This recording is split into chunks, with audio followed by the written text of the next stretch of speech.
안녕하세요. 세종 FM 정보센터 989 이경혜입니다. 7월 17일 오늘의 뉴스 브리핑입니다. 세종시가 창의적인 정책 아이디어를 모집하기 위해 시민과 시청 공무원을 대상으로 16일부터 오는 9월 5일까지 2024년도 시책구상 경진대회를 개최합니다. 지난해 10월 개최된 제1회 경진대회는 시청 공무원만을 대상으로 열렸으나 이번 제2회 경진대회는 시민의 정책 제안과 시정 참여를 활성화하기 위해 시민 제안 분야를 추가해 확대했습니다. 제2회 대회는 세종시민이거나 세종시청 공무원이면 누구나 참여할 수 있으며 미래전략수도 세종을 완성하기 위한 창의적이고 도전적인 시책을 제안하면 됩니다. 세종시민이 경진대회 정책 제안에 참여하기 위해서는 모집기간 전까지 세종시티앱의 정책 제안 기능을 활용해 제출하고 시민이 제안한 정책은 소관부서와 실무부서의 심사, 시민투표, 시정조정위원회를 거치게 되며 공무원이 제안한 정책은 발표 심사를 추가로 거쳐 우수시책을 선정할 계획입니다. 우수시책에 선정되면 세종시장상과 함께 최대 300만 원의 시상금을 지급할 계획이며 선정 결과는 오는 11월 발표되고 선정된 우수시책은 실무부서의 검토를 거쳐 시정사기 시책으로 반영하고 정책으로 활용될 예정입니다. 지난 15일 시청 여민실에서 제78회 광복절 경축식이 있었습니다. 이날 행사에는 독립유공자 유족을 비롯한 광복회원, 보훈단체장, 주요 내빈 등 300여 명이 참석한 가운데 진행됐습니다.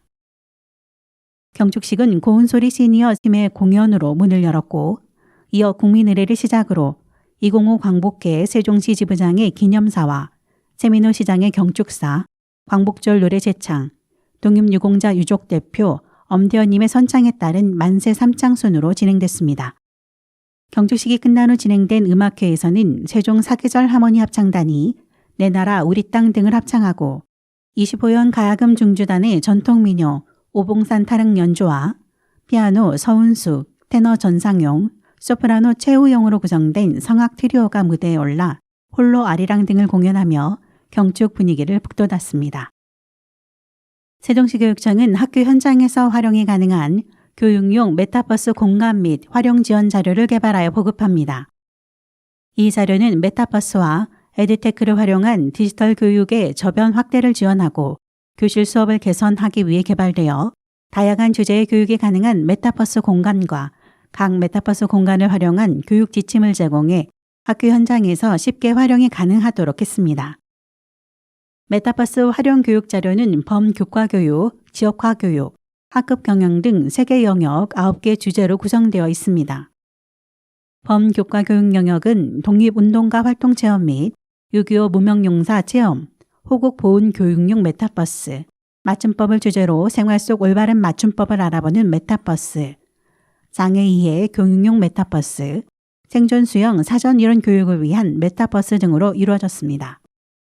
지역화 교육 영역에서는 세종시 교육자원 지도를 기반으로 세종시의 다양한 교육 자원들을 임무를 해결하면서 알아보는 지역화 교육용 메타버스 공간 행복도시 세종과 교수 학습 활용 사례를 제공합니다. 지역화 교육용 메타버스에는 1에서 3 생활권 및 조추연읍, 연동면, 전동면, 연기면, 북악면, 장구면, 소정면, 전이면, 연서면, 금남면의 다양한 교육 자원이 메타버스 공간에 구현되어 있어 학교 현장에서의 활용과 세종시 홍보 등의 다양한 활용이 기대됩니다. 학급 경영 영역은 방과 후 학습 활동이 가능한 학급 가상 공간 및 방과 후 학습 운용, 학생이 미술작품 누적 관리가 가능한 학급 미술 전시관 운용, 메타버스 공간에서 수업이 가능한 메타버스 교실, 학교 교육과정 설명회 운영이 가능한 교육과정 설명회 메타버스 등이 구성됐습니다. 세종시 교육청은 이번에 개발을 완료한 메타버스 교육 자료와 더불어 에듀테크 활용 영상 콘텐츠 및 디지털 기기 활용 교육 자료를 하반기에 개발 보급하여 관내 디지털 교육 활성화에 박차를 가할 예정입니다. 세종시 교육청의 중증 장애인 일자리 확대와 장애인식 개선을 위한 중증 장애인 예술단 어울림이 2023년 교육 분야 정부혁신 우수사례 경진대회에서 10대 우수사례로 선정되어 본선에 진출했습니다. 세종시 교육청은 시도교육청 최초로 중증장애인 직접 고용 모델을 마련하여 만 18세 이상 중증장애인 5명을 직접 선발하여 중증장애인 예술단 어울림을 운영하고 있습니다. 어울림예술단은 장애인식 개선 교육 공연을 통해 학교 학생들이 공연에 직접 참여하고 예술단원들과 소통함으로써 기존 강의식으로 진행되던 장애인식 개선 교육의 한계점을 보완하여 학교 현장에서 예술단 공연이 큰 호응을 얻고 있습니다.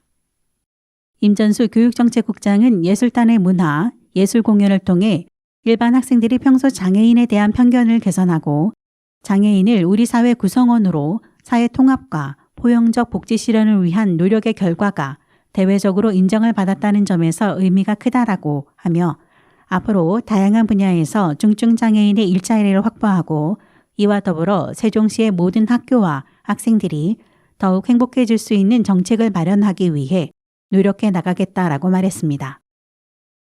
한편 교육부에서는 10대 우수 사례를 대상으로 오는 21일까지 국민참여 플랫폼 온 국민소통에서 국민참여 온라인 순위 결정전을 실시합니다. 국민 누구나 투표가 가능하며 온라인 탑재 설명 자료를 보고 가장 마음에 드는 3개 사례에 투표를 할 수 있습니다.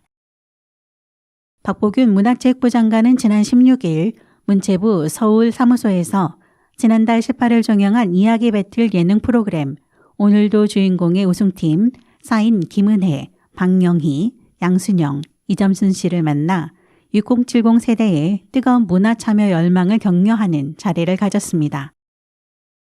지난 6월 13일부터 7월 18일까지 TVN 스토리 채널에서 방영된 오늘도 주인공은 대한민국 최강 6070 이야기 예술인들의 이야기 서바이벌 프로그램으로 시청자들의 뜨거운 반응을 얻었습니다. 방송에서는 4명이 한 팀으로 총 4개 팀을 이뤄 각 팀이 국악과 뮤지컬, 밴드, 넘버벌의 4개 장르와 융복합한 이야기극을 선보였고 이 중 국악 장르를 접목한 팀이 막내에게 남긴 유산이란 제목의 이야기극으로 우승을 차지했습니다. 이날 자담회에서는 우승팀의 촬영 뒷이야기와 방송 이후 달라진 삶에 대한 이야기를 나눴습니다. 문체부는 방송 이후에도 시니어 동화구연 아티스트들이 활동 무대를 넓힐 수 있도록 전국 순회 공연을 지원할 예정입니다. 오늘도 주인공 최종 공연에서 선보인 4개의 융복합 이야기극을 소극장 무대에 맞게 각색하고 약 70분간 옴니버스 형태로 구성해 올해 10월 말부터 서울, 대전, 대구, 광주에서 10여 회 공연을 할 예정으로 오늘도 주인공의 6070 이야기 예술인 16명이 출연하며 이야기 구연을 중심으로 애니메이션과 라이브 연주, 넘버벌 퍼포먼스 등 다양한 예술적 요소를 결합할 계획입니다. 세종시가 공공형 어린이집 6곳을 신규 지정함에 따라 지역 내 공공형 어린이집은 기존에 지정 운영되고 있던 14곳을 포함해 모두 20곳으로 늘었습니다.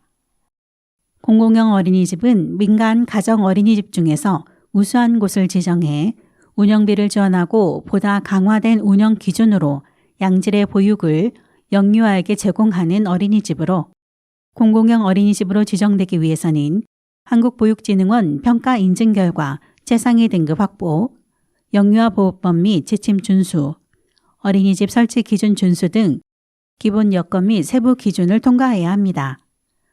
이번에 신규 지정된 공공형 어린이집은 오는 9월부터 매월 담임교사 배치된 보육반당 급여 상승분 40만 원, 유아반 운영비 1개 반당 60만 원, 아동 1인당 교육환경 개선비 15,000원 등을 지원받게 됩니다.